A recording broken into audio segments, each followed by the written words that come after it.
Go Pato, and as promised, we're definitely going and boarding a flight all the way to where Pato wants us to go. He'll definitely be telling us where he wants us to go. Thank you very much, Pato Banton, and welcome exclusively on TV47 Weekend right here in Kenya. Welcome to Kenya, virtually, basically. Thank you so much, Stanley. It's such a pleasure to be here with you, my brother. Let me tell you one thing, Pato. Right here in Kenya, we love your song, Go Pato. We definitely love you and are definitely waiting for you to come right here in Kenya. When you go to that particular song, Go Pato, the comment section, you'll just see Kenyan flags from the first one. I feel like there's just 1,000 Kenyan flags there. That just shows how much we do love that song, Go Pato. Right here in Kenya, your song is literally played everywhere. This song is over 10 years ago, I believe. And recently It has been a hit. Why do you think it took all this while to actually be a hit? I think, well, firstly, it became a big hit in Brazil. It was #1 in Brazil. Then it was #1 in Peru, Argentina, Colombia, then Venezuela. And I went to Venezuela and there was 100,000 people at the show waiting for me at the airport. And then it was a big hit in Mexico. I think since TikTok, I think is one of the main reasons, since TikTok was released, a lot of the Kenya dancers have been doing Pato dances, and it went viral on TikTok. And I actually came to Kenya to do a documentary about Ubuntu last year. Allow me to cut you short right there, and we'll definitely be talking about Ubuntu later on. I remember you came to Kenya last year around August, quite undercover. You didn't really want people knowing that Pato Banton is in Kenya, but we definitely find out. We're Kenyans, and we'll be definitely talking about Ubuntu later on. But I'm curious, and some are many of our viewers. Okay. I think it's really to answer your question. I think it's the dancers and the DJs. Once the DJs got the song and started playing the song, and the dancers started doing their dances, it just made Go Pato viral on TikTok and Twitter. Yeah, definitely. And right now in Kenya, most of people here, when they hear Go Pato, they know Go Pato, maybe that particular one song. But take us a trip down memory lane. Who is Pato? Where did all this journey begin back then? Okay, well, Pato Banton was born in London, England, and my stepfather is from Jamaica. He is a DJ. My mother is also from Kingston, Jamaica. And so at the age of 8, I became security for the blues dances, the late night blues dances when I was 8. That's when I got my name, because a pato in Jamaica is a small owl that comes out at night and goes, "Pato, Pato." And so from that, I grew up around the sound system, and as the music evolved from blue beat and ska to rock steady. And then when reggae started evolving in Jamaica, I was right there playing the music as it was coming from Jamaica to the UK.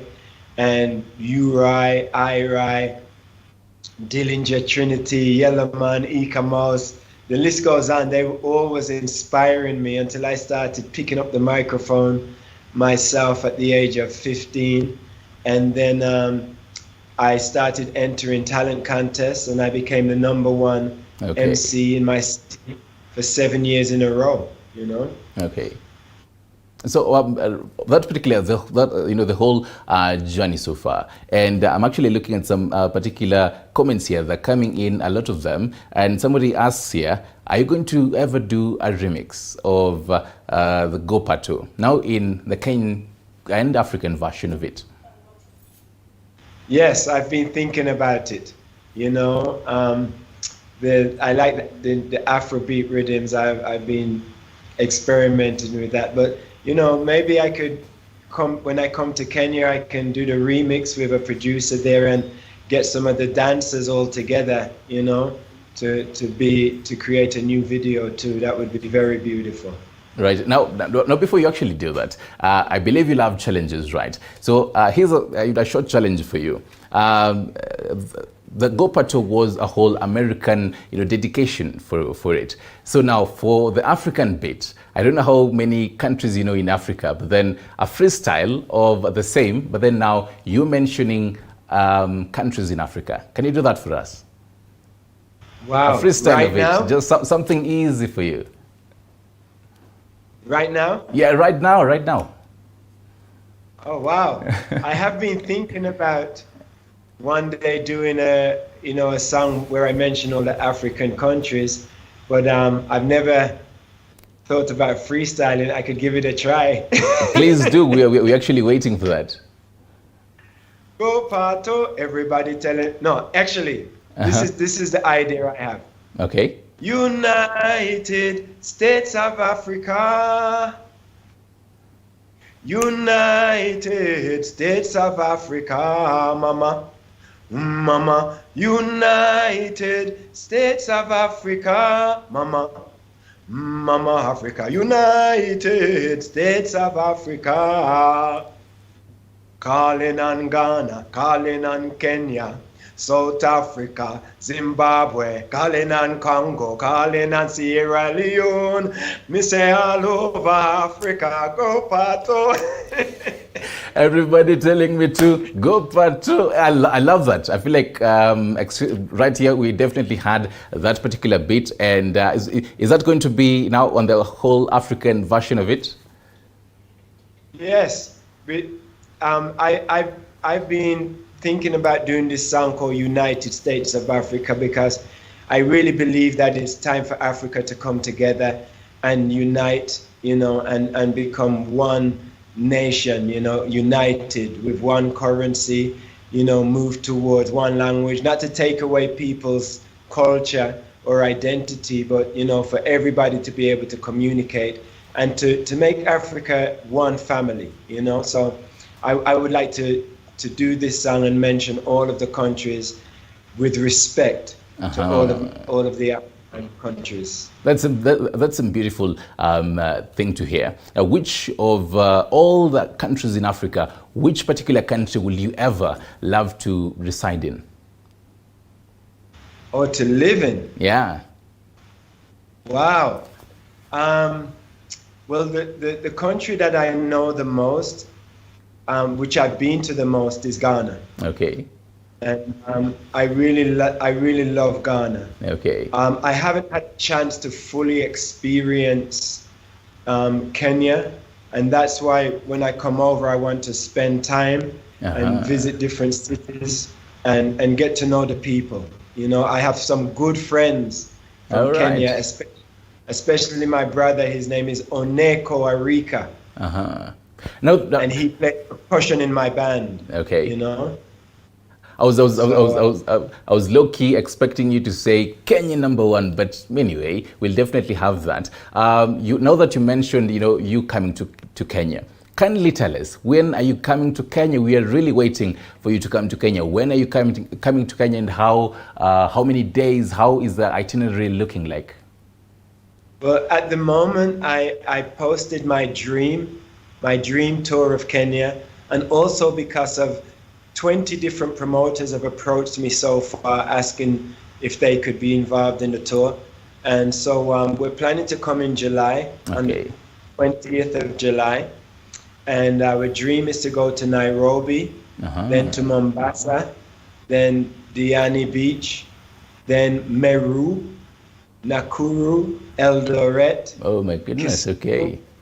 And then Nairobi. I would love to meet the fans, maybe do a club show in Nairobi and then do a big concert somewhere for free for the people who don't have much money, But this tour, I want to come to Kenya. It's not about financial gain.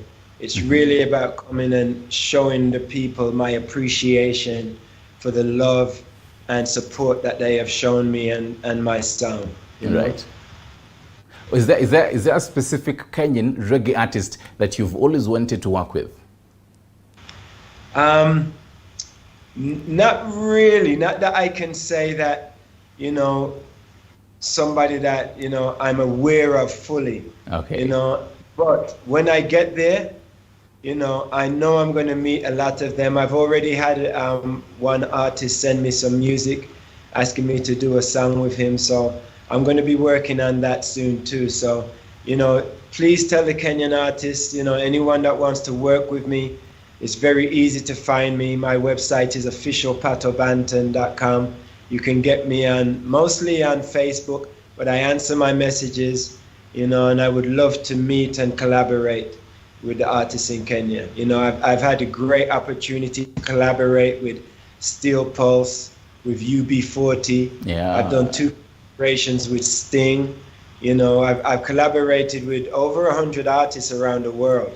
You know, so this is something I love to do, to meet musicians and work with them. Right now I'm in Brazil, and the band I'm working with has got 40 musicians. It's going to be a big show at the carnival today. Right. And definitely, I'm pretty sure the Kenyan artists are really waiting for you to come so that they can actually work with you. But then before you actually come, you were in Kenya last year, so maybe you picked some few Swahili words. Is there any Swahili words, you know, before I teach you? It's 4 months before you come. So any Swahili words you know so far?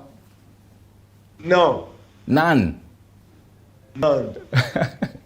Right, so before you actually come, yes. You've never heard of any Swahili word? I've heard many Swahili words because we went to 2 different communities to film the documentary, you know. Okay. And we went to Kitui County. Yeah. And the entire village came out to welcome us, you know. So we've had some beautiful experiences in Kenya already, but my time was only limited to 3 days, you know. So when I have more time to be there, I will learn more words, but I'm open. Please teach me. Right, so you're ready. You're ready for some lessons?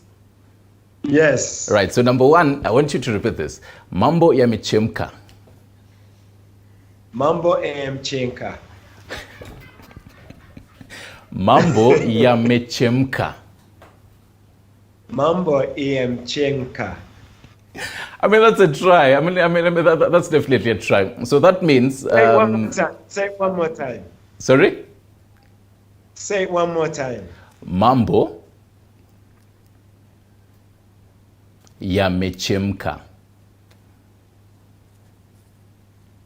Mambo what's yamechemka?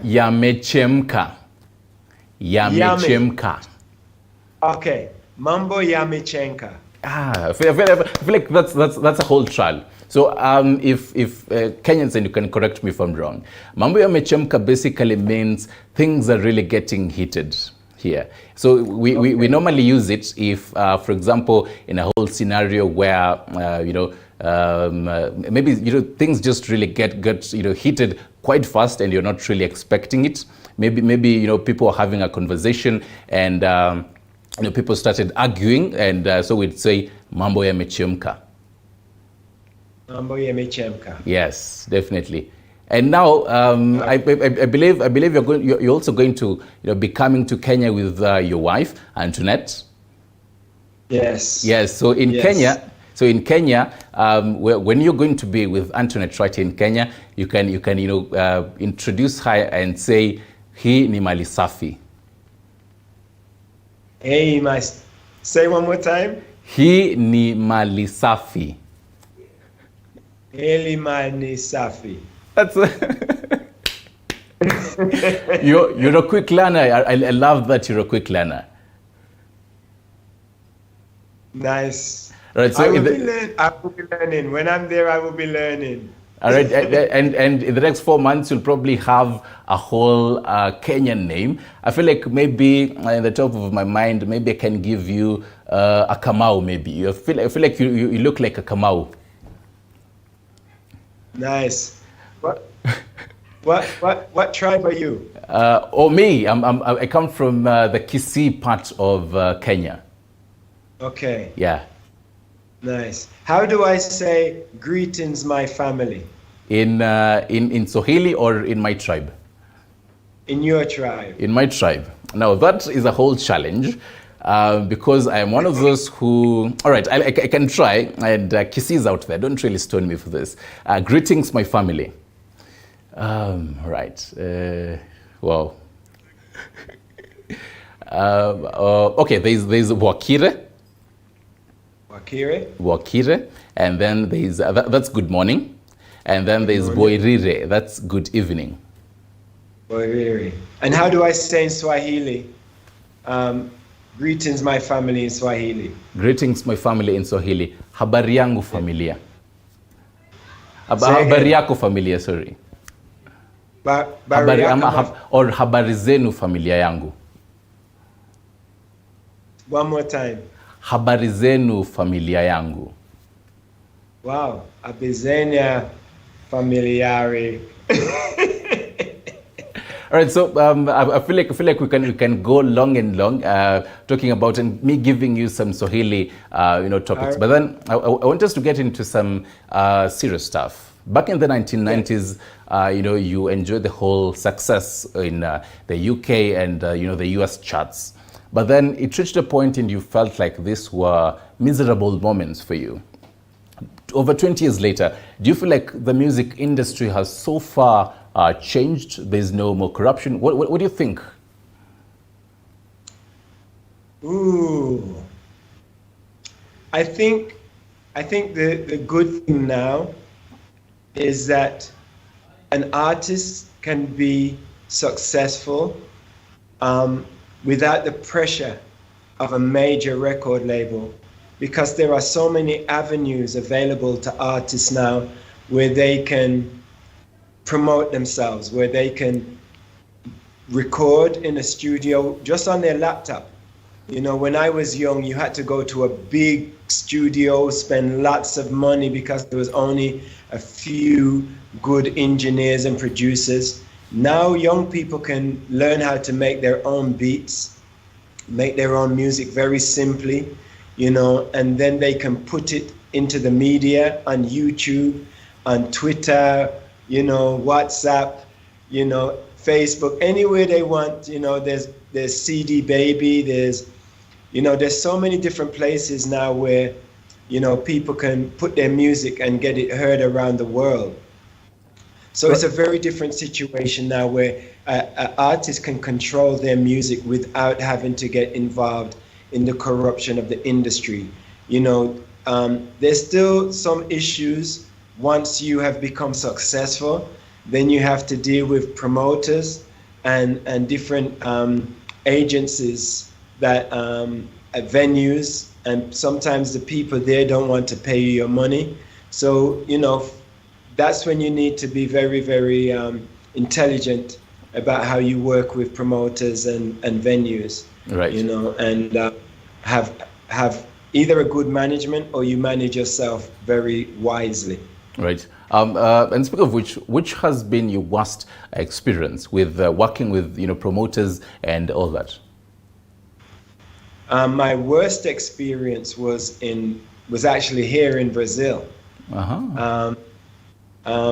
I came here with my band called the Reggae Revolution from the UK, and my manager had moved from Los Angeles to Brazil, and he was staying at a hotel before I arrived. And when it was time to do the show, they told me and my band to go to the show and that there would be a vehicle coming after we depart with all of our equipment. And Okay. we went to the venue and we waited and we waited and we waited, and no equipment came. So I checked back with the hotel, and the hotel told me that my manager and the promoter were getting drunk and had prostitutes and were doing cocaine. Okay. And they had made a very, very expensive bill that they couldn't pay. So the hotel took my equipment and my band's equipment as payment. And then when we was at the venue, there was like 10,000 people there. We managed to get all of the equipment to do the show from local musicians. And then the promoters ran away with all of the money. That's quite sad. I mean, I'm looking at you, you're telling this particular story, but then it's like you're smiling about it and you're just reminiscing. But then I feel like that's just quite sad. Yes, it's sad, but it's a good lesson. Mm-hmm. Because I learn now, do not trust my equipment with nobody. And I also learned, do not leave my hotel until I get paid in full. Okay. Now that I you don't mentioned... leave the country until I get 50%, and I don't leave my hotel until I get paid full. Now that you mentioned instruments, as we wrap up, which is your best instrument? Which is that one instrument that you never walk, around without? A guitar. There's something very, very beautiful about a guitar. And with a guitar, you can throw it on your shoulder, throw it on your back. You know, it's light, easy. You don't have to plug it in, and you can make all the notes and the chords and the melodies. I love all the instruments. I am a big fan of music and instruments and musicians, but for me, the guitar is my favorite. All right. Let's talk about your whole spirituality and your whole journey of spirituality into, promoting the whole reggae music and music generally. How is it so far for you? For me, when reggae music started, it was a spiritual music. I was growing up in England. They didn't teach me about African history. They didn't teach me, in my family, it was all about music and late night parties. So I learned everything about life from the dance hall, from the late night parties. And so I wasn't really interested in the education that I was getting at school. I was learning from the streets. So once reggae music started to tell me about Africa and about God and about, learn your roots and, wake up, I started to educate myself. I started to read my scriptures, learn about where I came from, because my parents didn't even tell me much about Jamaica. So first I had to learn about Jamaica and then realize that, you've come, from Africa to Jamaica. Right. And so, the problem with the English young people is that we really did not have any identity until reggae music came along. So we were really lost. And they didn't teach us in school about Africa. They only taught us British history and about the conquest of the British Empire of other people. And so after 15 years of religious studies, after I studied Christianity, I went to study Buddhism and Islam and many other different beliefs. And after 15 years of religious studies, I realized that